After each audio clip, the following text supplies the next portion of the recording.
Hey, Jeff, got a quick question for you. When I come over to your house this weekend, is it cool if I come over naked?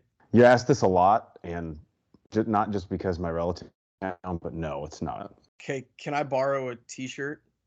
Yes, but you're gonna have pants on too, right? Well, see, the thing is I got sued for defamation for my tailors, so like, don't have a whole No, lot of. Brian, that didn't really happen to you. That happened in this last week's episode of She-Hulk. No, I swear, like it really happened to me. That's why I'm running around naked right now. Your life is so strange.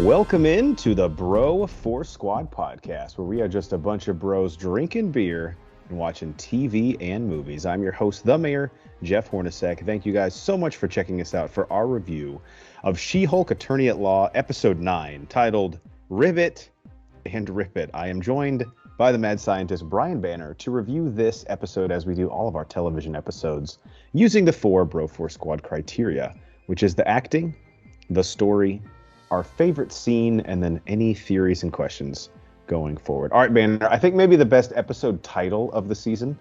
And obviously we had a former a previously viewed MCU character who you and I love show up. What'd you think of the acting and cast in the penultimate episode of She-Hulk? I liked it. I've said this whole time that the acting has not been the problem. The writing has. We'll get into that a little bit more, but Charlie Cox, obviously low hanging fruit here, absolutely amazing scene stealer. He He's a did play national this. treasure. He is. He did play it differently than the Netflix Daredevil, but in all the right ways. He was able to. Uh, I don't want to say dumb it down, but not as dark and brooding and everything sucks. But you could still feel that hurt inside of him, the way that it came out. Yeah, I think this is a good example of like the right way that you can bring levity to a character and make him lighter hearted or she lighter hearted without making a joke of them. They've done it poorly with Emil Blonsky, and I think they did it really well with Matt Murdock here. Because you can definitely still feel like there's a lot of pain behind him, but he can let his hair down every once in a while, just like anyone can. And in the right situation, he can make a well placed quip or a joke without seeming like his character is a joke. Yeah, yeah. Did you catch when he first started? I believe it was when he first started fighting that they played the Yes. score from the Netflix show. Loved that. I mean, Absolutely loved it. that's like that score was such a banger that Yeah. I hope they use it for Born Again. I don't know I how. mean, I don't know how the rights and the contracts and all that shit work coming over from Netflix and what how all that works, but one can only hope. Yeah. Um, I want to bring up someone who's bothered me this whole series, and I know that they're supposed to play an annoying character, but Jesus Christ, man. John Bass as Todd. The only thing I've seen him in is Baywatch, where he plays like the fish out of water kind of nerdy guy trying out for the team. But in this, he's the dude who keeps trying to hit on Jen and like threatening that if she doesn't show up, he'll tell her boss Yes. that she's. I just I'll get into theories and questions what I think the point of his character is, and it's pretty stupid, even for the low hanging or the low bar that I have for this show's plot. But like he just annoys me, and not in the way that he's supposed to. I just hate him in this show, and even though he didn't have a ton of screen time here, like his character is kind of a focal point of like the thorn in Jen's side, and I don't like it. I haven't liked any episode he's been in or any interaction he's had with any other characters. I don't know how you felt. Well, you froze. You, no? Okay, Yes, now maybe. now you're unfrozen. Okay. Well, you're frozen again. And I took over. No, I'm not. What? What? This is you are not frozen at all. I wonder if I turn my video off if that will help. Can you can you hear me then? You can't I hear can me? now. I can hear you. Yeah. You can hear me. Okay. Yes. Okay, I'll just take over from when I took it over. All right. So I said what I said about John Bass, and go. Yeah. Yeah, I don't really understand the point of his character. He's just a super like annoying thing that I don't get it. He's not a superhero, so I'm not really even sure why she's representing him. Yeah, I that's a don't good know. point. I mean, I didn't even think about Like, that, but like but yeah, I don't. Halliwell freaks out when she even like broaches a case that has nothing to do with superhuman litigation, and then she has to be on like fucking 24/7 retainer for this guy. Yeah, I don't get it. But maybe it'll be revealed, or you have a theory on that later. I don't know. Him, although like buying the Wakandan spear and doing the Wakanda forever, that part was kind of funny. But aside from I that, know. I was ashamed at myself for laughing. yeah. All right, you ready to move on to the story? Yeah, let's do it. Yeah, because I didn't really have anything to say about Brandon Stanley, who played the Leapfrog. He's supposed to be an idiot. He played an idiot. I mean, Yeah, congrats. I mean, job well done, I guess. All right, the story and plot for episode 8 of She-Hulk, according to IMDb. She-Hulk represents Leapfrog, who was injured due to a malfunction in his custom-made super suit. It's kind of funny because the plot synopsis here is one of the most ridiculous ones, at least on paper, that we've had in a series that has had some ridiculous plots. Yet I actually thought somehow this wasn't like a super serious episode, but for the first time in quite a while, this show, at least for a few moments, kind of took itself a little bit seriously.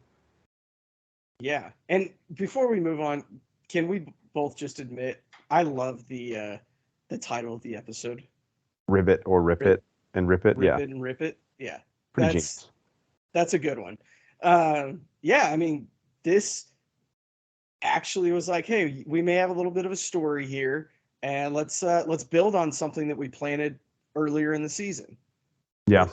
with the website and it coming out now, and um, that was nice to see. I still have We also got her in her super suit for the first time, which was just cool. Yeah, I did like that. Obviously, I think we'll get into it in a second, but like finally got some really good action in this show. I don't know if it's just used so much of its budget on the CGI work with Jen being She-Hulk that they've kind of had to pull their punches there, but that was great. Hmm. And I think for the first time in a long time, again, I think it might be stupid and incredibly low stakes, but we had a little bit of a plot moving forward in the second to last episode of maybe what the villain's agenda is, although I'm not pleased with it. It at least presented itself. Yeah, we're not in a good place for being the second to last episode. No, we're not. Yeah, so I mean, really, there's like two plots. There's the courtroom scene that as a result of Leapfrog, and then the attack at the lair or the hideout of A lily pad, Leapfrog. Oh, that's right. That's what he calls it. which I mean, does that sound like a trashy strip club? I thought it was when they showed the exterior of it. I was like, all right, we're gonna go in and he's gonna have like strippers dressed as like frogs or tadpoles or something really weird. Oh my god, that'd be ridiculous. Thank God they didn't do that. That would have Yeah, confused me. even more than I'm already confused. Correct. All right, ready to move on to scene. Again, the story and plots of this show is just not really even giving us much to talk about at all, unfortunately. Yeah, I don't have anything to say on the story. I mean, All right, what's your best scene? I mean, there's some low-hanging fruit here, but we might just have to take it. yeah, so obviously I think that the action scene, the fight scenes were fantastic. We got the choreography that we're used to and we would expect out of Daredevil.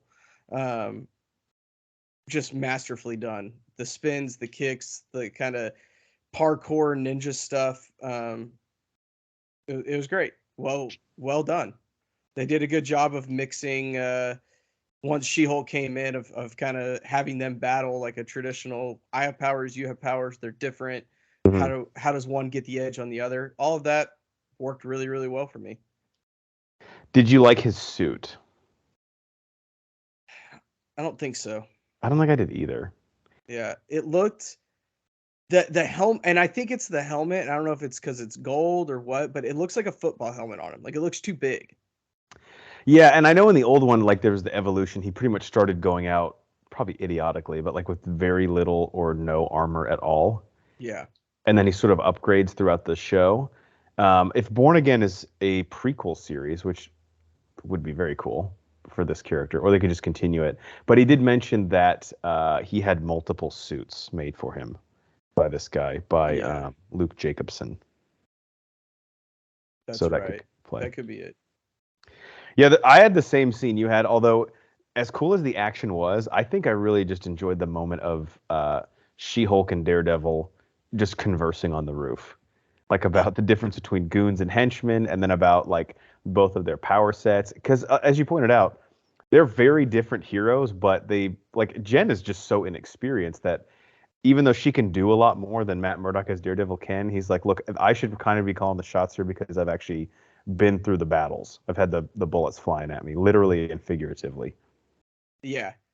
That I was gonna say every interaction, whether it was between Daredevil and She-Hulk or Matt and Jen or a combination thereof, all of that worked for me from the courtroom to the bar scene, all the way up to their goodbye. How did you feel about them hooking up? I mean, I wasn't mad about it. I don't think it was necessary um to advance anything, but it didn't bother me. It was fine. I mean, I think it's kind of natural that that's going to happen, Yeah, right? I think Jen needed a rebound too. She did. Yeah, she did. So I'm happy for her. All right, ready to move on to the last part of our review, the theories and questions. I mean, yeah, let's do it. All right, so my question, this is me like getting ready to get angry, but now that Jen has basically been confronted, not like physically or formally by the antagonist, who still remains faceless, but it appears that their plot has been hatched or rolled into motion. My question is, we've gone through all this stuff of like people scouting her out, trying to steal her blood, her DNA, her phone password. Is the antagonist's only goal in this show to just ruin her reputation? Because it appeared all they tried to do was like slut shame her by releasing a sex tape of her at an awards show. I mean, maybe, I guess. I don't know. Because that's like high school drama, if that's Yeah. like the antagonist's goal in She-Hulk. Yeah, I honestly don't know. Like I said, I think this is my second best episode, or my second favorite episode of the entire series thus far. And I still don't really know what's going on, but more importantly, I don't really care. Yes, I agree. Like I'm I'm gonna watch it. I'm committed. Let's be honest. If they have a second season, I'm gonna hop on board with that. But like, I don't care. I think that's the worst part, is that this show has spent so much time just showing us that its intention is not to do anything significant, that now, like, even thinking about, all right, what would disappoint me in the finale? I'm like, nothing can, because I don't have an expectation. Exactly. Like, honestly, this finale is either gonna be like, yeah, it sucked, let's move on, or I'm Right. actually gonna be really happy because I enjoyed it. It's like if you're a sports fan and you just expect your team to suck, and then they actually do suck, you're like, yeah, that's kind of what I thought would happen. Yeah. Not really let down. But then you have that golden year where somehow they make it to the finals, and you're like, well, I know I'm gonna lose, but like, look where we're at. Had no idea we're gonna make it. Playing Or, with house money. yeah, exactly. So I Exactly. guess Or maybe that's where the finale is. It might just pleasantly surprise us. yeah, and I'd be happy with that. The worst case scenario, they leave it open on a cliffhanger and say She-Hulk will return. And how do you? I mean, to me, this might not even happen. So let's not. I don't want to waste too much of my breath on it. But to have a show spend so little time doing anything with the plot and then end on a cliffhanger where they're like, "Oh, we just didn't have time to develop this, or we want to tease you," I would be really fucking pissed off. Yeah. Like, you did nothing with the show until the last episode, and then you tease us and don't even answer yourself like the question you posed. That would be really, really annoying. For sure. All right, what else you got?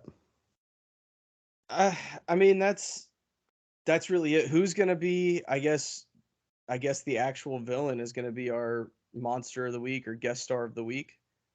My guess is Hollowell is probably going to be the guy. You think he's pulling all the strings? On some degree, like his motivation throughout the entire show has sort of seemed to put Jen in bad situations. Although I do have to say, this was just another theory that I added. I did see a picture. Don't go to IMDb and click episode 9, because the picture that is like the title on the title card of the episode is a pretty big spoiler. Really? For someone in the show. Interesting. So I'm kind of mad about that, but it was cool what I saw. I liked it. Okay. So well, that's promising. Yeah, so I feel like the odds of this show ending on a high note or an uptick probably good. I mean, and this episode was forward momentum, so if we can get a good finale out of it, hey, we'll at least have been trending upwards when things end. Yeah, I'm not like you said, my expectations are so low for this that I don't think I can be disappointed. Yeah, I And think I learned by episode 5 that this is not like your standard MCU, like, wow, where's this going to take things in this specific character? Like, this show is kind of making fun of the fact that superheroes exist in the MCU and the fourth wall thing, which I'm not going to bemoan anymore. It was pretty bad this episode too, but it's been bad from the very beginning. Yeah. yeah, so it clearly was sort of like a semi-satirical parody in the MCU that will occasionally dabble in actually, showing us some real Marvel Cinematic Universe content, but it's not its full-time job, you know? Really. Did you have anything else? I just have one more question that kind of pertains to I what this. don't. So the Daredevil Born Again series, which was announced at, I think it was D23, or was it Comic-Con? I think that one was Comic-Con. That's right. They said it was a 24 episode season. And I believe that's coming out in 2024. So you just have to naturally ask, even though they are on opposite sides of the country, do you think there's a chance Jen Walters might show up in that? I do. Yeah, I think that would be a way to keep the She-Hulk character alive and do more with her without. I don't think she'll ever get anything that's hers again. Yeah, I don't really either. At least I hope not. But them being like the two, superhero lawyers in the MCU, it makes too much sense to not have them interact in some way. And again, Yeah. them being across the country, I understand is a bit of a foil to that, but you can make it work. She can come Yeah, visit New York next time. that was one of my questions. Where is she at? Is she out in California then? I'm assuming, yeah, which would put her where like Scott Lang is, and Okay, like up in San Francisco area. yeah, I haven't been able Up, to confirm that, but I felt like okay, when they went out to his retreat, he said they had driven down to it in Mexico, which would mean it's probably somewhere in California, Southern California. that makes sense then. Yeah, I've been trying to figure that out. Like where is she actually, like physically? I don't know. I guess one more question I have before we leave, just out of character introductions. With the finale coming up next, I've asked this before, but it bears mentioning again. Do you think we'll see Banner? Here's the thing. The odds of him ending up back on Earth, I think, are slim to none. But do you think they might cut to him in some way as like a tease to whatever's going on next? Or maybe somehow it even ties into her story. Although that part seems like a pipe dream more and more as we continued on with this show. Um, doubt this would happen, but I think it would be cool if we did see him. It's somehow he gets a message to her and says, "Hey, I'm sending a ship. I need you to get on it and come to me wherever I'm at." That'd be really cool. And then she can be in his movie, and it's a family affair or whatever we want to call it. So do you think this will end with her? Like, I'm assuming she can't, the Superhero Defense Council that she's working on, this whole thing seems like either a front or a setup by Hallowell, at least to me. Do you feel the same way? Yeah, I don't think it's. Yeah, there's some sort of farce there. There's some sort of extracurricular activities or a different motivation for doing it. Hmm. Um, I don't know if it's like intentional or if he's the one pulling the strings or if there's somebody puppeteering him. Maybe Madam Hydra. That'd be cool. I don't know. Yeah, his motivations have seemed nefarious from the start. Yeah. Aside from Unless being he like, knows something like the Thunderbolts are about to be formed and he's trying to prevent them from being formed. I don't know. yeah, I also have a theory still that the Thunderbolt announcement at that one was D23, right? Like the team. I think so. I get them all mixed Official. Yeah, up. yeah. I think the team was. We knew that we were getting Thunderbolts, but we didn't know who was on the team. Right, but I still think that Emil Blonsky could and very well might be on the team, but revealing him there kind of would have been a spoiler for the end of She-Hulk. Yeah. So that could definitely still happen here. But again, I think we might just be giving the show too much credit for what it's trying, which I think we've learned pretty early on. Like it's just not trying to do anything to like move the MCU forward. It's just trying to exist and sort of poke fun at I think itself for existing. Yeah. It's. I'm not going to be disappointed when this ends. Yeah. I'll just say that. But I do think, as opposed to Moon Knight, which was just actively frustrating me every week, I think this one I've realized pretty early on what it is, and as a result, I've just sort of like we've said all episodes, or all review kind of lessened our expectations of it. Yeah, playing devil's advocate, one of my favorite games. I would argue if Moon Knight had 9 episodes, by this time or 8 episodes in, we would have been in the same spot at Moon Knight. Yeah, I don't think I would have Because made we it. were still pretty frustrated at episode 5, 6 of Moon Knight, which was the end of the show. Yeah. Yeah, when the quote unquote twist was dropped on us, I was pretty much done with Moon Knight.